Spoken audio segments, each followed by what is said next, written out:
Hey, I'm Alex Rome, and today I'm going to show you how to remake this drop right here. The Martin Garrix and Mesto We was uploaded to his SoundCloud 1 month ago, and it's part of his 7 EP, I believe. Even though he gave it this hashtag here, I think it's part of the 7 EP, and that's just the logo to it. But it sounds like this.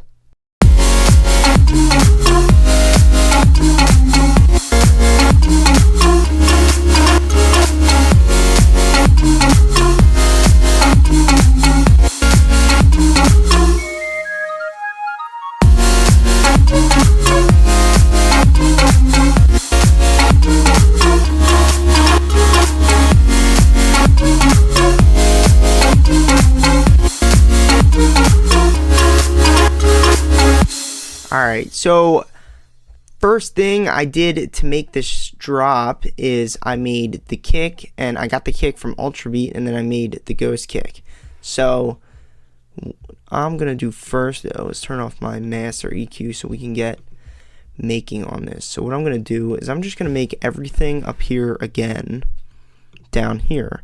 So what I did was I just double clicked here and it gave me a software instrument, but if you don't do that, go to new software instrument track and make yourself a new software instrument track. And what I like to do with kicks is I like to turn off these buses because we don't need them. So now I'm just going to make my region. Then I'm going to come up here to E piano, scroll down to Ultrabeat, stereo, and we're going to pick the Epic Electro kit.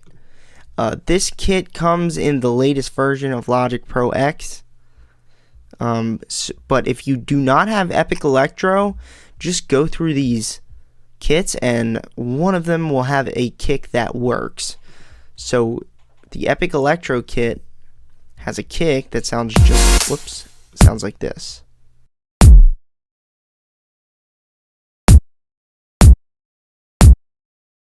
Now I'm just going to take this and go like that. We're going to circle it out like that. And then we get something like this.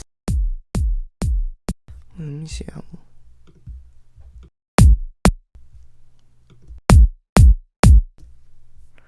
Alright, let me just make sure my volumes are even here. So we have something like this.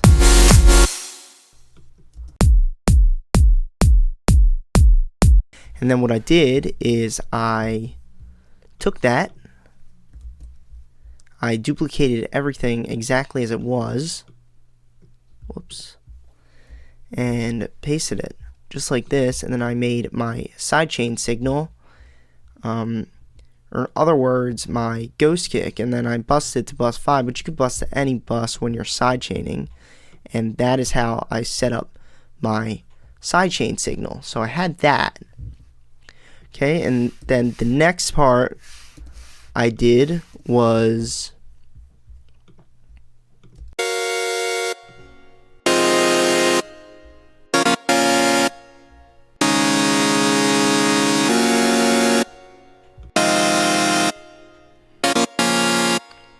those uneven chords that he throws in there. And I just say uneven because they're high unison, not detuned, and I'll explain what that means. So I made these chords with Alchemy. They may or may not be right, but all I know is they're definitely close, if anything. So the chords look like this, and this is all based off of his song. Like, I just listened to his song, and this is what my ears told me to write down. So they sound like this, with just a regular E piano. And then I came down here to Alchemy, and then what we do in Alchemy is go up to File, Clear, Advanced, and then we click on A. Let's take this down halfway, and we're going to keep saw on there because it's a saw. Now it sounds like this.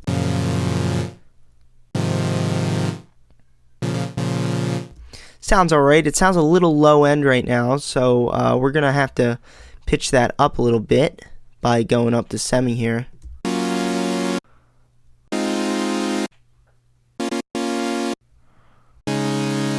So we get something like that. And let me make sure I can.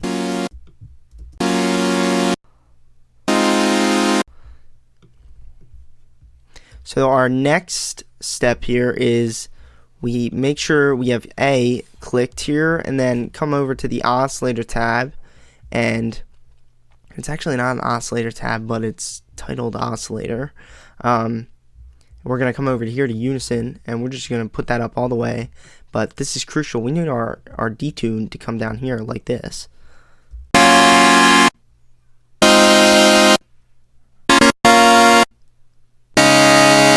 So we get something like that. If you forget to do this detune, you're going to get a super saw.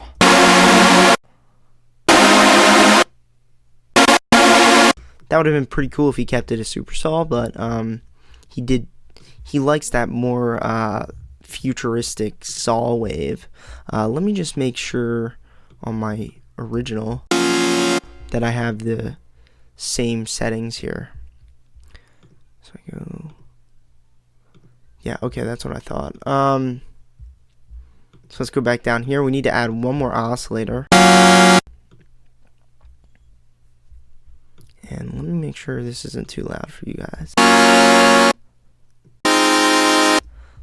We need to come here, and we need to add another saw wave, and click on B. Then we're gonna put our unison up and just pull the detune down again. And so now we hear a lot of bass in the low end, and we need to EQ that bass out with the channel EQ. And this is crucial so our bass line can shine through. To get a nice result, I low cut up to 215, and I'll do it again. I came in and I clicked this thing, and it showed up down here. It shows up in red down here. I'm just going to slide it all the way up to around 215, which is a really mighty low cut, but definitely crucial for this, because I don't know why, if I left it down just above the sub bass, which is like right around here, if I low cut it there, I had a little too much mid lows, and it was just throwing me off. So I ended up getting my best result in the 200s, in the low 200s. I increased the highs just a little bit, and then I ended up getting the best result lowering this a little bit, and ended up looking something like that. I added some big room reverb, like with the Space Designer, like this. I had the spread and the crossover up all the way. Had something like that. Put this volume down a little bit because I also compressed these, and that brings out the reverb. I went to EQ and I EQ'd out the lows.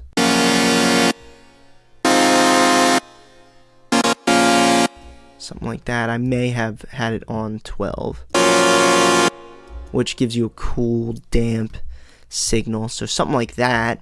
And then, of course, I sidechained it with your sidechaining plugin of choice. I think Martin Garrix is a Kickstarter user. He uses Kickstarter, and if he doesn't use Kickstarter, he uses something else in FL Studio.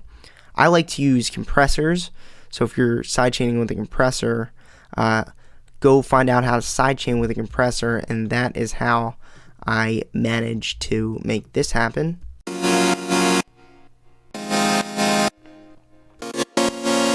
For my sidechainer, I use the Fab Filter compressor, but you can use Logic's compressor. Just as easy, works totally fine.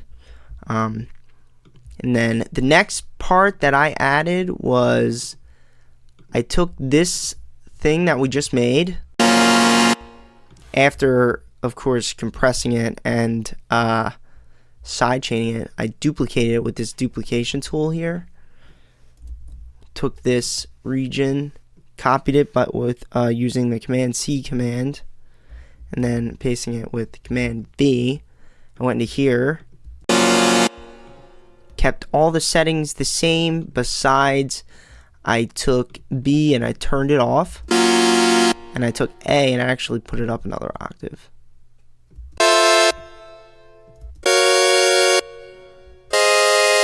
But I made that one really quiet because in his version it was just really quiet, kind of in the background. So let's just get rid of those two, and that's how I made those big chords that kind of run the entire drop.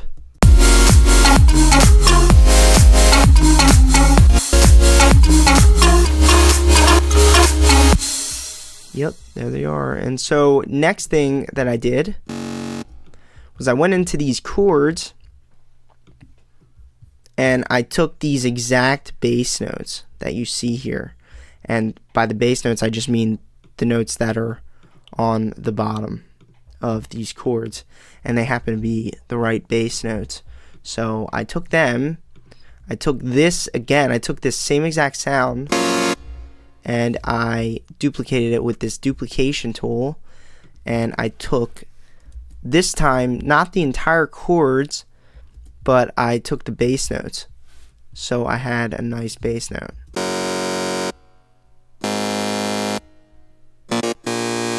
But to make these the perfect bass notes, I messed around in here until I got something that was perfect. So I turned off the upper octave because I really didn't need it. And I ended up with something like that. And I may have went down here. Let's just try it real quick.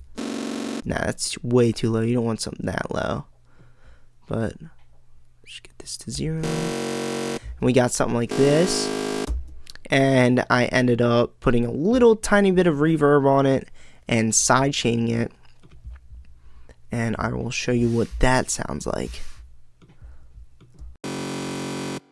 Let's go and sidechain it. So we got something like that.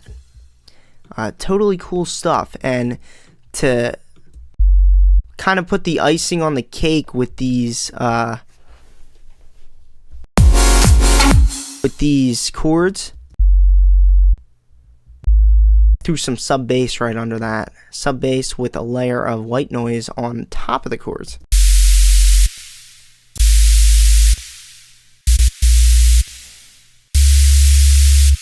So all together you get this fat sound, sounds like this.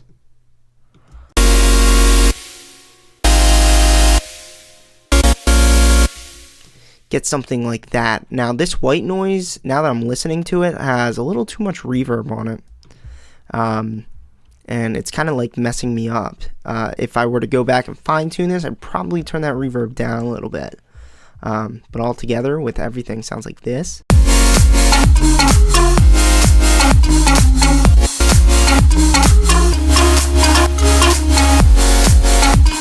Very cool stuff. It was a fun thing to make. It's like really happy.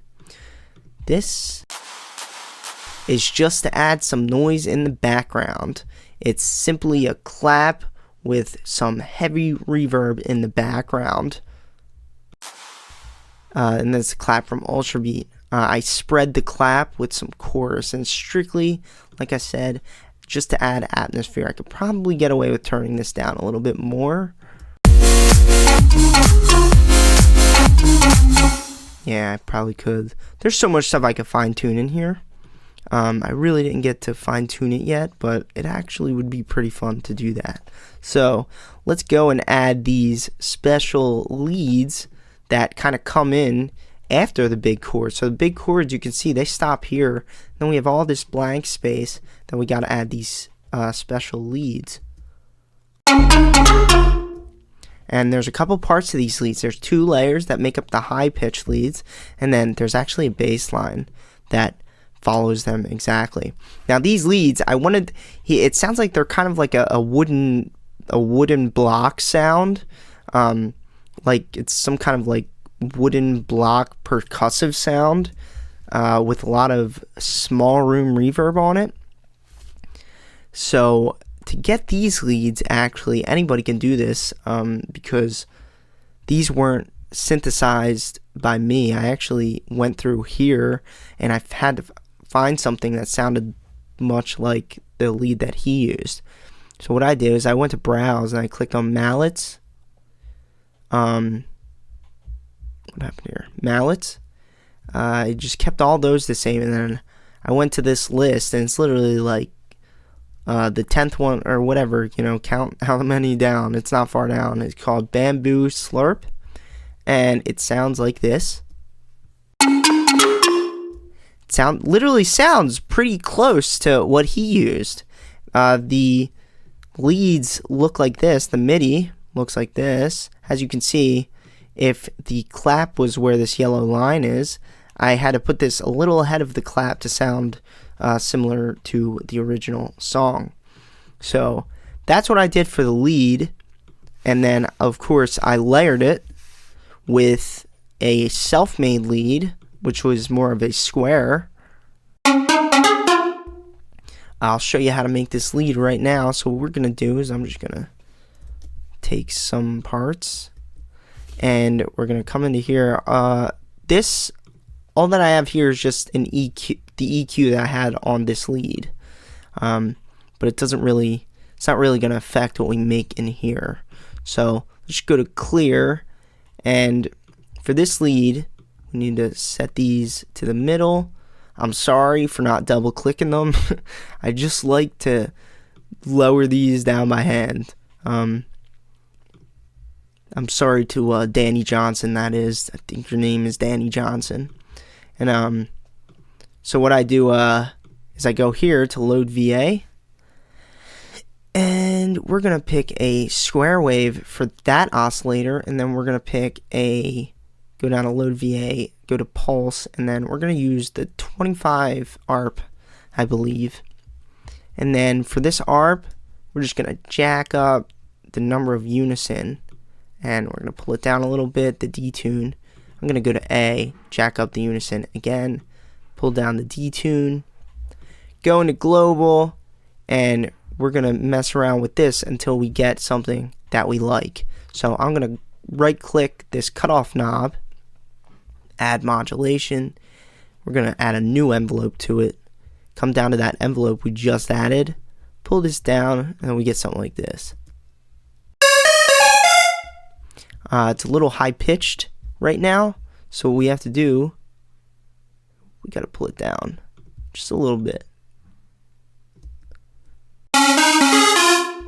something like that. Oh, wait a second, that's not right. I forgot one crucial step. We gotta do that. We gotta close the cutoff. Then we get something like that. And then, of course, go into your space designer.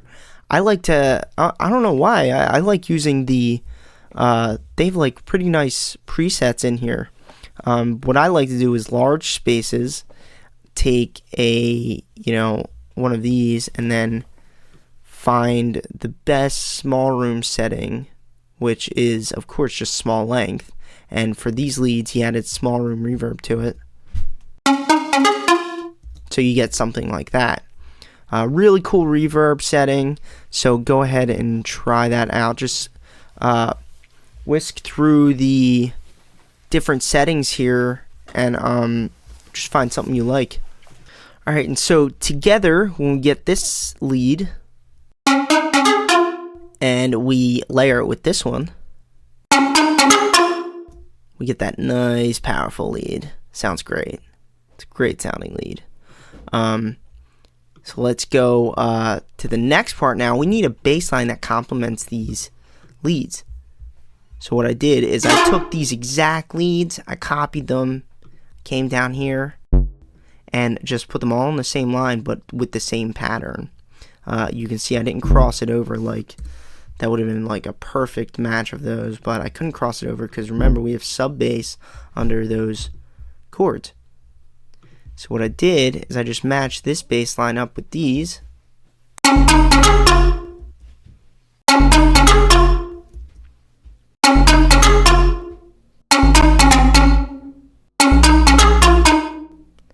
we get something like that. And then the way I make that is actually the same way as I make these, but I just transpose them down to here, like I pulled the MIDI notes down to here and threw a low pass filter on them, and then I got a nice bass line like this.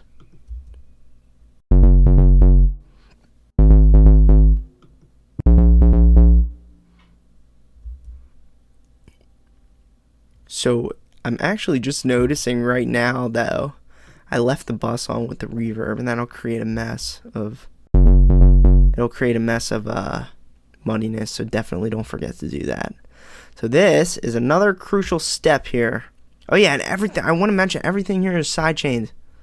Do not forget to sidechain, it's so crucial in these drops.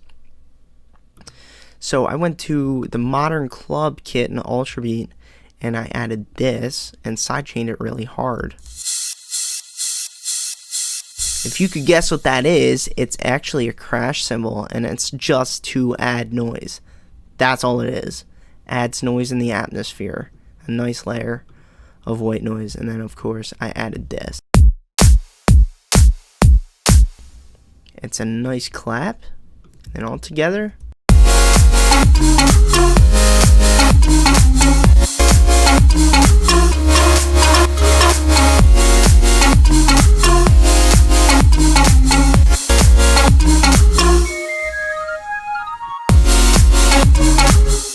Yeah, actually, I totally forgot about this. So it looks like he used a different, like, more acoustic whistle of somebody's voice. Not even acoustic, like somebody's actual voice whistling. But what I did is I went to this library here in Logic's thing, and I searched whistle, and this thing came up, the Celtic Tin Whistle. And then I also wanted a flute, so I came over to this library, and I will show you where I got the flute. I went to Woodwinds, and look at that, flutes. Flute solo wasn't a desirable sound. Flutes, plural, was more of a desirable sound. And then went into the next part of the drop, and he doesn't do much of a difference in the second part of a drop, besides he adds this, something like this, under these leads. Sounds like this alone.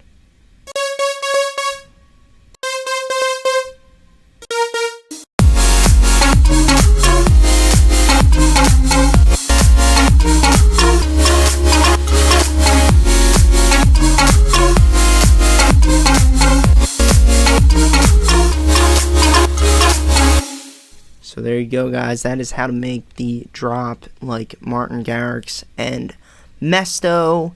I was going to record myself saying we and put it right here. Thought that would be cool, but I didn't, as you can see. But yeah, I also went ahead and made the synth that they used in the beginning.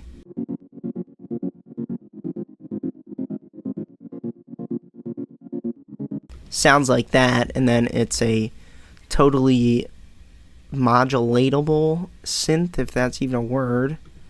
What I mean by that is we can go like this.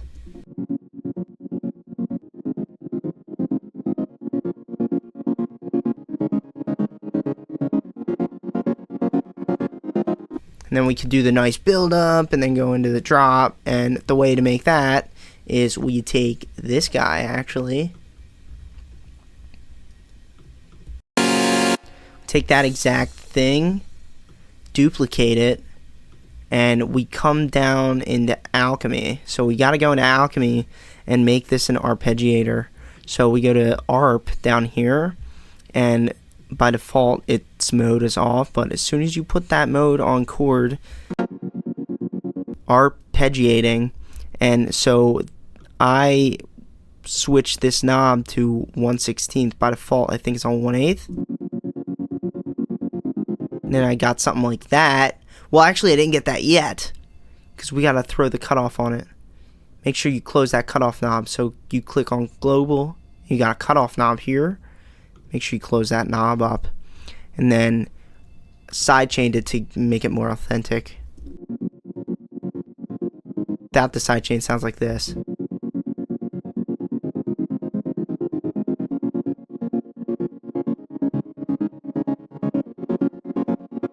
Cool stuff. Really cool stuff. It was a fun drop to make. I think I got pretty close to it too, and I think you could too. So go ahead and take these techniques that I use to make this drop and make your own Martin Garrix style drop. Until next time, my name is Alex Rome, and thanks a lot for watching.